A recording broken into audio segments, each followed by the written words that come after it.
All right, folks. Are we live, MD? Is this what you're telling me?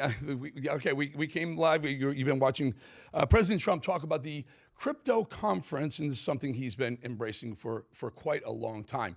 The reason why I'm asking you this is because we have someone in the seat ready to go in front of the camera. I was speaking to him just prior to this moment right now. Mike Benz. Now, you may not know Mike Benz, but if you watch this network, you probably do. But Mike Benz was an employee of the State Department.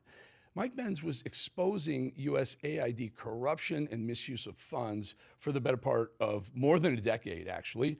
And if you've never listened to Mike Benz on the Joe Rogan podcast, you need to spend a couple hours. I believe it's 3 hours long. What a fascinating, we don't have 3 hours here. What a fascinating 3 hours of your time to really find out what's been going on inside deep state with your money. Let's bring in Mike Benz right now. Mike, if you don't mind, we'll start the conversation over a little bit. I told the folks we had been talking prior.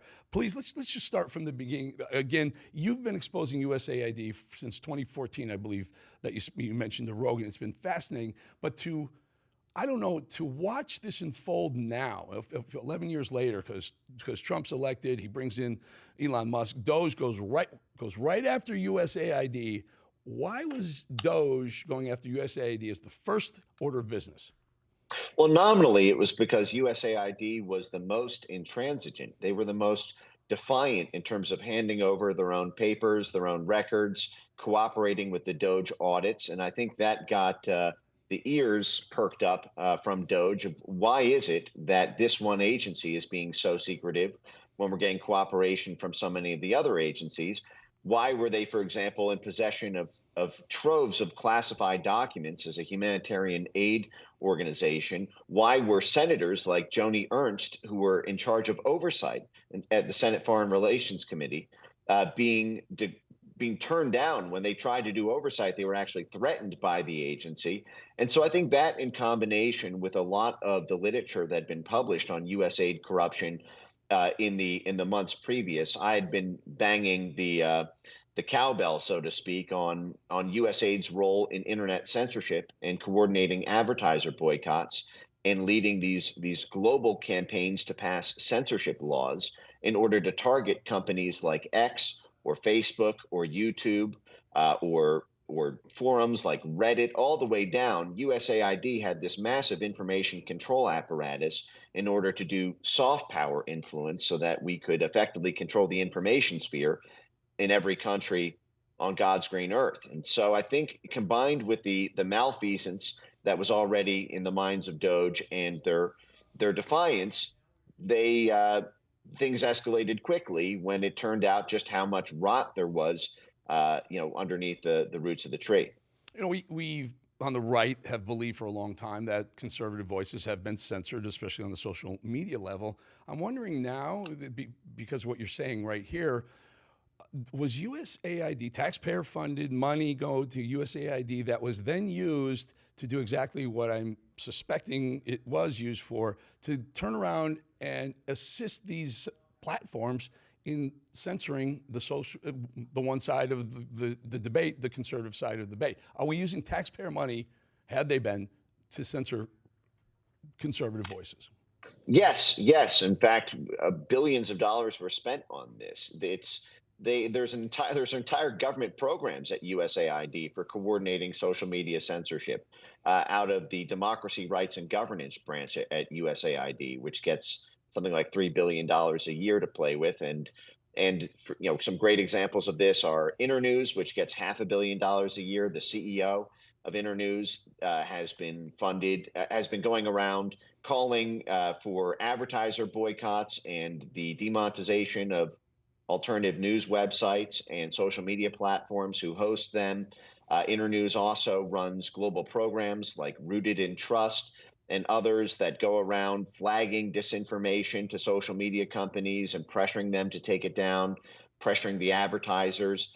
My foundation published the Disinformation Primer just 1 month into Biden's term, where USAID under Joe Biden told thousands of its NGOs to push governments to regulate the online advertiser space in order to demonetize disinformation websites. And by that, they mean populist websites, whether that's right or left, but it's predominantly right-wing populist websites in the US and in Europe and in South America. And so you have all of these organizations that have been doing this, and they're all commonly coordinated under USAID and by proxy, the US State Department, who USAID is supposed to serve. And this ends up being the massive carrot and stick financially that makes governments live or die, that makes political parties live or die, that makes news media outlets live or die, and that even makes private corporations live or die, because so many US multinational corporations depend on influencing foreign governments to get favorable tax laws, favorable tariff treatment, favorable labor laws, favorable licenses and permits. And the way that's all juiced is by the bribery money at USAID. This is how you have corporations like Microsoft or oil companies like ExxonMobil that are highly in bed with this whole apparatus. And this is what's caused this confrontation over one little aid agency to blow up into being perhaps the linchpin struggle of the first 2 months of the Trump administration. Was, by the way, live or die, you missed one, the First Amendment. Well, also, whether it lives or dies, and it was a severe threat to the First Amendment. Was the CIA using USAID funds to influence whatever their operations were? Yes, from the very beginning, from day one, effectively. USAID was never an aid agency. John F. Kennedy, when he created USAID in 1961, was bogged down in Laos and Vietnam and Cambodia, and the U.S. was switching from a kinetic war, World War II style jets and tanks model to what they called a small wars model, to using special forces and small wars and political influence and guerrillas and paramilitaries instead of full-scale military conflict. Just 2 weeks before John F. Kennedy created USAID, he awarded the Green Beret to the special forces, then supercharged them with their budget and capacities. Just 1 month after USAID was created, John F. Kennedy, as president, launched Operation Pincushion in Laos, which was for the special forces to train and recruit a CIA-backed guerrilla movement that traded in narcotics and was waging the war in Cambodia and Laos. The CIA then took over control of that mercenary army, and USAID became the primary funder of those groups. USAID even purchased for the CIA rebel groups in 1967, purchased 2 CIA proprietary airliners from Air America and Continental Air Services, so that our CIA-backed rebel group could traffic narcotics. At the time, they sat on the Golden Triangle, so they could ship the opium out to fund the CIA-backed paramilitary. It was the same thing with USAID funding the cultivation of the heroin crops in Afghanistan to fund the Mujahideen and later elements of the Taliban, Al Qaeda, and ISIS. Even today, you see USAID partner groups like the Institute for Peace calling on the Taliban not to touch the heroin crops, the poppy crops in Afghanistan. You can read in June 2023, they published an open letter calling to keep the heroin flowing. That's USAID. USAID was even funding the water irrigation projects to grow the narcotics trades. Now, of course, the U.S. can't claim responsibility for this because that's a major international scandal. The CIA got in a lot of trouble for this in the 1980s and 90s when the CIA got caught drug trafficking for the Nicaraguan Contras. This was the Iran-Contra affair. John Kerry, at the time as a senator, wrote the Kerry Report on the CIA's involvement in drug trafficking. The CIA director in the 1990s, John Deutsch, had to travel to Compton to give speeches in front of gymnasiums full of a predominantly African-American audience to explain that the CIA's trafficking in drugs was a simple accident and not systemic. The fact is whenever something's too dirty for the CIA, it's now done by USAID. And part of this is because USAID is not an intelligence agency, and therefore it does not require what's called a presidential finding, which is that After the scandals of the CIA in the 1960s and 70s, reforms were put in place to require every covert action of the CIA to be personally authorized by the President of the United States. That way, they could no longer claim that it was unauthorized. Well, USAID does not have that requirement of a presidential finding, which means the president doesn't need to know about it. So if a rogue cell at CIA or state or special operations at the Pentagon wants to do something that they think the president won't approve, or that the president wants to do but doesn't want to get caught approving in case it goes wrong, they simply run it through USAID. So USAID has become the way. The CIA used to do these sort of bribery operations against with political, forces in foreign countries, or funding the paramilitary groups, or funding terrorist groups, as USAID does on basically every populated continent. USAID is the major terror funder in the world today, whether that's in Syria, whether that's in the Sahel in Africa, whether that's the Let's take one step further, and that's disturbing.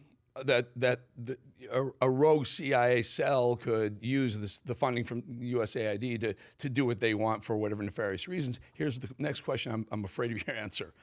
What about the FBI? Yeah, well, I mean, you mean in terms of the FBI and USAID? Because if there's corruption at that level with USAID, you mentioned the CIA, you mentioned the Pentagon. If it's the FBI too, where the FBI is supposed to investigate American citizens, and I'll take it one step further. We now know in hindsight that there were cells within the FBI that didn't want to see Donald Trump president in 2016, didn't want to see him president in 2020, didn't want to see him president again in 2024. And I'm just wondering if the American taxpayers are funding a group, a pool of money that nefarious groups within deep state. You're basically saying deep state is real. For all the people who yell at me saying you lunatic, you conspiracy theorist, there's no such thing as deep state, you are defining deep state. And my concern is deep state against Americans. That's my big concern. Yeah, well, they'll all tell you that. Francis Fukuyama from the Rand Corporation, the policy planning staff, the guy who, was in charge of U.S. foreign policy on Germany during the reunification of, after the Cold War, the man who wrote The End of History. I mean, he's doing a whole speaker tours called In Defense of the Deep State. If John McLaughlin, the former CIA director, saying the deep state is awesome. They very well know the structure of their own apparatus. The FBI is obviously nestled in the heart of that because they have the power of domestic intelligence that no other equity outside of a small cell at DHS has the power for. We have 17 intelligence agencies, only 2 of them are domestic, the FBI and DHS. But the FBI is the investigative arm of the Justice Department, and the Justice Department is the easiest way to assassinate somebody legally. You just throw them in jail for the rest of their life, and you bankrupt them in legal fees. And so look at where all the corruption came out of the FBI. It was around the same foreign policy establishment that revolves around USAID. It was because Trump ran on a foreign policy that differed from both of the opponents he defeated in 2016. Bush and Clinton. Again, the former presidential lineage on both sides of the aisle. Trump broke the foreign policy consensus that had been a uniparty consensus from Truman until Trump. Who was it who said the insurance policy to stop Trump? Who was it who ran the whole Russiagate? There was Peter Strzok. He was the head of and what was his role? He was the head of counterintelligence. Lisa Page, Peter Strzok, and it went on. I want to expand it a little bit. I think of Ed Snowden, right? So he exposes the NSA for doing some of the very same things, not with money, but certainly with investigating American citizens without the proper warrants, right? And so he says this is happening. He fears for his life. He goes to Russia, and he's hiding out in Russia. My point is, don't we need more people like Snowden and Benz? And should Trump bring Snowden back? I think Snowden should be pardoned. That's right. The fact is a court of law found that the program Snowden exposed was illegal. Right. And in fact, it was James Clapper who testified in front of Congress before. I mean, they literally caught he lied. The direct. He lied. He said we're not spying on Americans, and then he looked over here and he said something like, "Well, not directly," but they were. They were. I'm sorry. Go ahead. Right. And look at what happened to all of the whistleblowers before Snowden.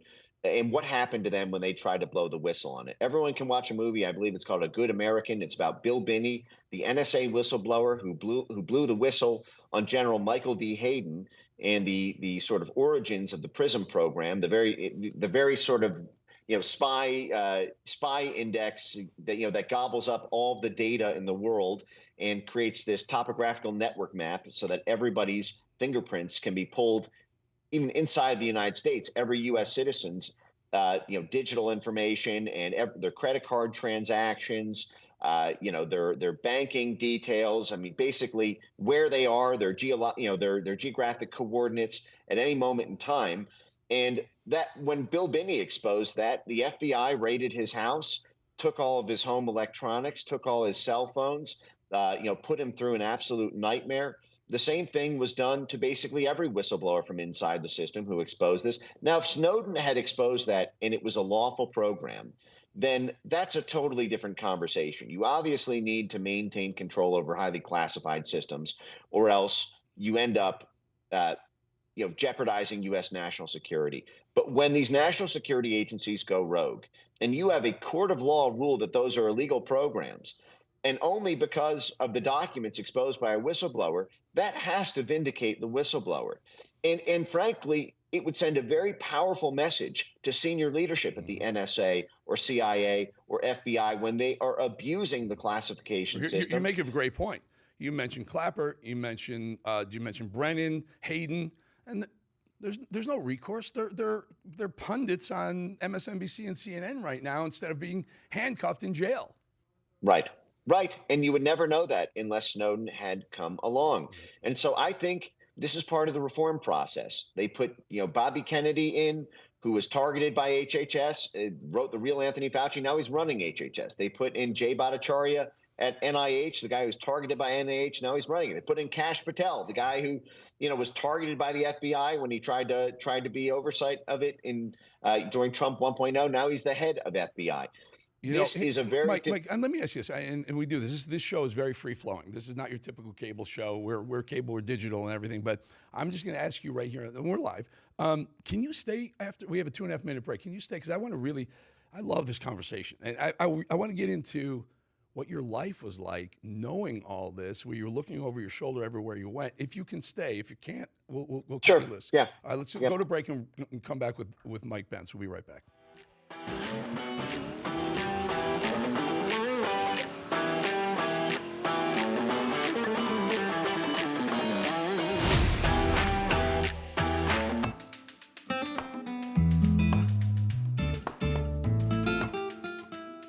All right, folks, Gulf Breeze, Florida. Again, these are live shots around the state, around the world, around the country. Beautiful Gulf Breeze, Florida. The IRS is the largest collection agency in the world, and with April 15th fast approaching, it's more aggressive than ever. In 2025, enforcement has ramped up, and if you owe back taxes or have unfiled returns, waiting is not an option. The longer you do wait, the worse it gets for you. Ignoring your tax troubles is the worst thing you can do. April 15th marks another tax year that has passed you by. Getting ahead of this now is the smart move, but never, never, never contact the IRS alone. Instead, let the experts at Tax Network USA handle it for you. Why? Because not all tax resolution companies are the same. Tax Network USA has a preferred direct line to the IRS, meaning they know exactly which agents to deal with and which to avoid. With proven strategies to settle tax problems in your favor, whether you owe $10,000 or $10 million, Tax Network USA's attorneys and negotiators have already resolved over $1 billion in tax debt. Talk with one of their strategists today. It's free. Stop the threatening letters. Stop looking over your shoulder and protect yourself from property seizures and bank levies. Don't let the IRS control your future. Call 1-800-905-8000 or visit tnusa.com/RAV. April 15th is just around the corner. Act now before the IRS acts first. Okay, let's bring in Mike Benz again. Mike, we left off talking about some of the people, some of the nefarious things that were going on, some of the people heading these various agencies, Clapper, Brennan, Hayden, and now they're pundits on left-leaning television networks instead of being in jail. You're exposing all these people, and this is going on 10 years. You're exposing what's going on. Are you not worried about someone taking you out because you know too much? And at the time, no one's really listening to you, are they? Well, I was worried about it constantly. I mean, it defined my life. It defined my ability to, connect with friends, family, relationships. I just assumed at some point in the process something disastrous would happen to me, and I just came to accept it. I think that when you feel called to do something, I think that pretty much everybody involved in this space has that feeling, whether it's someone like Donald Trump or Elon Musk, or even someone like Rudy Giuliani, or people who tried to blow the whistle on issues around the 2020 election. I think everybody who's involved in a hot story, that where they know that there are entrenched interests who want that stop that story from coming out, feels the hot breath of the pressure when they are turning a street corner, or when their car doesn't start for some reason, or whatever it is. I think that predominantly the way this is done nowadays is through lawfare and through the Justice Department. I had no doubt in my mind that if Kamala Harris had won the election, and the crook Merrick Garland had been allowed to use his mafia Justice Department for another 4 years, that I would have gone to prison for premeditated jaywalking for 20 years. They'd find some crap, like some BS like that. But the fact is it's very encouraging to see what's happening now with these agencies being cleansed. I think that Pam Bondi and Kash Patel are game changers in terms of what's happening there. The mass layoffs are highly encouraging to see. The defunding is hugely encouraging to see. Something may still happen to me. I still get that feeling not infrequently, but this is what I've chosen to dedicate my life to, and I was well aware of the risks when I signed up for it. Yeah, Mike, you mentioned Department of Defense, which is concerning that they were somehow involved. I mean, we was it $965 billion we're going to allot to the Defense Department, yet they're somehow working with or using USAID. Is it the same reason that the CIA did? Because some things were too messy, they didn't want to get their hands dirty, and they threw it over to USAID? And by the way, if it is, how dirty is or was that group? Yeah, it's unbelievably dirty, the connections between USAID and DoD. So USAID essentially serves three functions, but they're all the same. And primarily it all flows from US soft power, the idea of American influence into foreign countries. That's nominally what's supposed to be. Of course, it boomerangs back home quite deliberately. But it's on either three grounds. They're serving the State Department in a formal diplomatic capacity. That is, there's a stated goal on the US State Department website, or in a U.S. State Department public diplomacy documents, and USAID is capacity building that. So it's either doing something on behalf of the State Department directly, or it's doing something at the behest of the CIA, which is just the covert side of the State Department. If the CIA was folded up and Langley was closed and it moved into the State Department, there would be zero difference between what the CIA currently does. Originally, the CIA function was supposed to be in-house at State, but George Kennan decided that they could not conceal the funds in the State Department budget, so they used the CIA for that outside capacity. Or State didn't want the kind of dirty work to be in their house, so they they took the CIA and put it outside of State, and then all of a sudden CIA says, well, there's a really dirty stuff. We don't want it on our hands either, so let's get USAID to do it. Let them be the bully about, right? Well, that's exactly the ranking order here. You have State, and then State created CIA to do plausibly deniable dirty work. In the 1960s and 70s, the CIA got in too much trouble for doing that dirty work directly. So then they created another layer of plausible deniability in the form of USAID and the National Endowment for Democracy and their whole NGO partner sphere. And so you have these layers and layers of plausible deniability, but it's all the same thing every single time. And it's all coordinated through the National Security Council, the White House, except when they want to do something the president doesn't approve. This is why USAID was the main scourge of Trump 1.0. USAID was funding all the internet censorship that was happening from 2016 to 2020. They were funding the Russiagate fiasco. But because they didn't need a presidential finding, and the Trump administration was so preoccupied by what was happening with the Justice Department and the Mike, FBI, they didn't think to look. it's just striking me as we say, and I only have about 3 minutes left here. I want to ask you: the Democrats defending USAID, I couldn't figure out. Jamie Raskin out there, I just can't figure out. Is it because they realized that the USAID could operate de facto the presidential edict, and therefore they could have access to the things that, even if President Trump wanted to do, didn't want to do, they could access it through the USAID. It was their own little private, I don't know, CIA. Yeah, well, I mean, that's actually a great way to describe it. In fact, one of the top recipients of USAID funds every year is Chemonics. Chemonics is a private company that was its founder. Even you can read this in the New York Times, said he started Chemonics because he always wanted to have his own private CIA.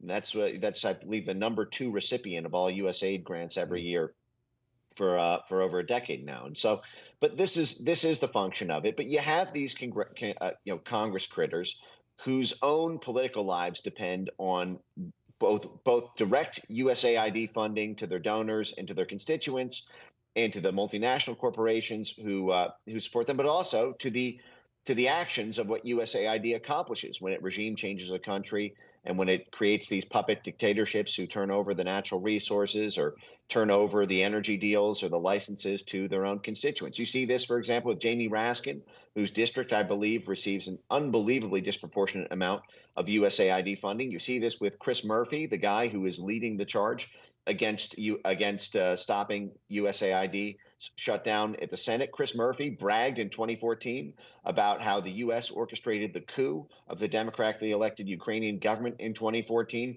and that it wouldn't have been possible without U.S. sanctions and U.S. Paying essentially all the protesters there. Chris Murphy, in that same live television spot, said that his own state, Connecticut, was highly dependent on folding Ukraine into the EU, by noting that 40% of trade from Connecticut goes out to the EU. And so he had this NATO enlargement, EU infinite expansionism philosophy that his own political prospects depended on in the state of Connecticut. So one step further, Ukraine. So Trump will say $300 billion. I think Congress will tell you we've sent them $210 billion, whatever it is. But Zelensky says, I only know about $75 billion. Is the CIA or USAID, are they helping, I don't know, launder some of this money? And who knows where it's going to end up? Oh my God, tens of billions of USAID pays the pension funds of people in Ukraine. USAID pays the oligarchs. USAID controls the media in Ukraine. 90% of media organizations in Ukraine are funded by USAID. We fund the unions. You want to know why Randy Weingartner has been all over Ukraine, the head of the American Federation of Teachers, the largest teachers union in the U.S., makes her quarterly pilgrimage to Ukraine? We control the unions there. We control the education system. We control the media outlets. We control the politicians. That's all done through USAID. You remember that Council on Foreign Relations, Joe Biden speech that dropped in 2019 when Joe Biden was caught bragging to the Council on Foreign Relations that they got the prosecutor removed by threatening to withhold $1 billion in aid? That was a USAID bribery. That was $1 billion. So in essence, they're using USAID to launder the American taxpayer money, and once it gets clean, they can do whatever the hell they want with it. And that's why we can't find anywhere between 125 and $225 billion in Ukraine money alone.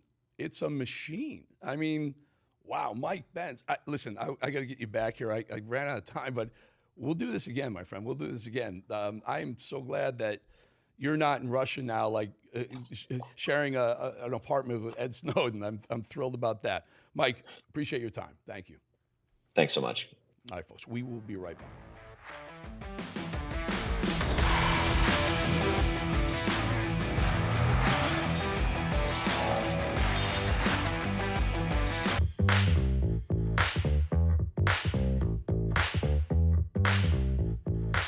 Well, look at that. Snow on the ground, the mountainside, Duck Creek Village, Utah, folks. Utah. Actually hiked a couple of those mountains in Utah. They are challenging, to say the least. Well, you know, you don't go out and buy a life jacket when the boat is already sinking, duh. And you don't go buy gold when the economy has already collapsed. Clearly, others are heeding this advice as gold hits all-time highs the first part of 2025. And in fact, it's $2,917 today. Wow. It's not too late to buy gold, though. The company you should trust to help diversify into physical gold is Birch Gold. Birch Gold specializes in helping you convert an existing IRA or 401k into a tax-sheltered IRA in physical gold, actual real gold, folks. Gold coins, gold bars, the stuff you can touch, not paper gold. And for no money out of pocket, just listen to the 5-star reviews. Knowledgeable, helpful, non-pressure. That's what you get with Birch Gold. Get your free info kit on gold by texting the word America to the number 989898. There's no obligation, just useful information. With an A+ rating from the Better Business Bureau and countless 5-star reviews, text America to 989898 and let the experts at Birch Gold help you secure your future today with that beautiful, shiny metal gold.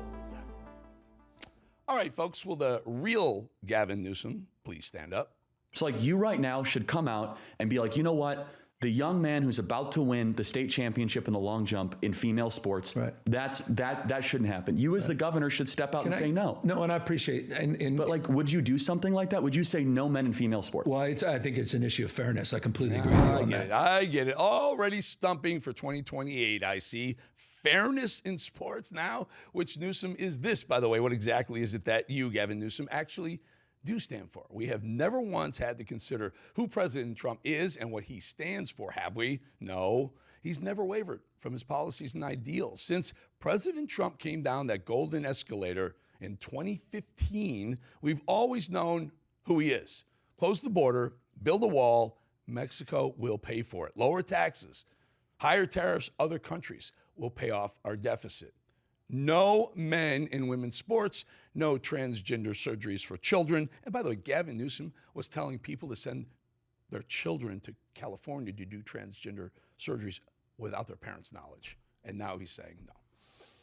Trump won on those unwavering principles in 2016 and then again in 2024. And everyone knew what we were getting, right?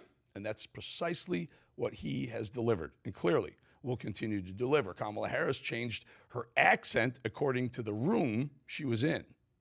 Weeping may endure for a night, but joy cometh in the morning. The path may seem hard, the work may seem heavy, but joy cometh in the morning, and church morning is on its way. Joy cometh in the morning. But you know what? Latina Kamala was pretty cringy too, if I recall. I love you back. Latina. Jazzy Jasmine Crockett has become what she thinks her party and her constituents want her to be. Listen. Absolutely. First of all, it's good to see you in the new year. You know, no one could have told me that when I went down to Austin, now it looks like a little bit over a year ago, that I would be running for Congress. It's just not what my plan was. I'm not hearing that accent she throws around lately, right? It wasn't her plan to run for Congress, and it wasn't her plan to change her entire persona, right? Listen. Oh, they taking your black jobs. They taking your black jobs. Not really. They are obviously jobs that they want us to go back to, such as work in the field. A little different. But the fact is, whenever they lose or whenever they're desperate enough to win or try to win, they shift. Either it's shambles or it can actually convince Americans who don't know any better, as we've seen before with Barack Obama, which we'll get into in just a moment. But the Gavin Newsom point begs the question, which version of Gavin Newsom will be standing there trying to woo American voters? And will we be ready to call it out when the time comes? Let's get into it. So all of a sudden, Gavin Newsom thinks it's unfair for men to take over women's sports. At least that's what he kind of sort of conveyed to my friend Charlie Kirk, which sent many in his party into an uproar. This unfair, except that voted unanimously in the Senate to block a bill that would have protected and prohibited any federally funded athletic program, including sports teams at all public schools and some private schools, from allowing trans girls, also known as boys, and trans women, also known as men, to participate in female sports. That's a pretty remarkable stray from the party line, Gavin. You sure you want to do this podcast after all? You might be stepping into it a little bit too much. Or is it time to become electable no matter what, like a typical politician? Is that what this new podcast is all about? Not to change the conversation like you promised, but to change the conversation about you, Gavin Newsom. Leftists don't view the world as normal people do. We've seen it more than ever over the last 4 years, and despite the massive Trump and MAGA wins, they still don't seem to care. Make no mistake about it. They won't rest until bathrooms are all equitable, whatever that means. They won't rest until all of our children are gender fluid, whatever that means. Until police are off the streets, they pry our guns out of our dead hands. And we've let in all of Central and South America to invade our country and maybe throw in a few Chinese as well. Leftists view the world very differently than normal people do. People like you, people like me. And you see, we tend to take people at their word. When people speak of their beliefs and convictions, we believe them. They're speaking their truth. But part of the leftist need to control the narrative and in the agenda is to either distort and stretch the actual truth, but mostly they lie. Leftists lie because they know they can't get the policies through. The ones that would kill American law, our society, the very fabric of our country, the ones that would violate just about every single constitutional amendment that we've put up, all 27 of them. And they're good at it. I suppose when you practice any skill enough, lying, for example, you become quite good and talented and seamless at it. And they've been sharpening that skill and that knife for years. Let me tell you, Barack Obama is the quintessential pioneer in this field. Remember how the Inflation Reduction Act had nothing to do with its name. It had nothing to do with lowering inflation and everything to do with their climate change dreams. Once upon a time, Barack Obama and Joe Biden said they were opposed to gay marriage, to full the deplorables, and then they said they slowly came around to it. Let's try to avoid nuance, Senator. Let me Do be you support straightforward. gay marriage? No, Barack Obama nor I support redefining from a civil side what constitutes marriage. Well, we now know Barack Obama for what he is and for what he did to the country, the race baiting, division stoking. That was ignited during the Obama presidency. But once upon a time, when running for president, Obama positioned himself quite differently when it comes to race in America. A march for a more just, more equal, more free, more caring, and more prosperous America. I chose to run for president at this moment in history because I believe deeply that we cannot solve the challenges of our time unless we solve them together, unless we perfect our union by understanding that we may have different stories, but we hold common hopes, that we may not look the same and may not have come from the same place, but we all want to move in the same direction. Unity, moving in the same direction. Boy, did he have us all fooled. It's a mistake we should never make again, believing their words, Democrats. When a leftist wants to get elected or push through a bill, they lie. They pretend to be moderates, centrists, but it's a lie to get what they want. Obama, the seeming uniter, but that Barack Obama never actually existed. He presented himself as a moderate, but was anything but once he made his way into the Oval Office. Obama was never a uniter. He portrayed himself as a reasonable person and acted unreasonably. That speech on race was titled A More Perfect Union, but Barack Obama's presidency created quite anything but that, quite the opposite. And that brings us to Joe Biden, who also called himself the uniter. He was never a uniter, folks. He divided the country badly for 4 years, almost to the point where we couldn't put it back together. But we got Donald Trump, who will put it back together and make us stronger, bigger, and badder. We'll be right back.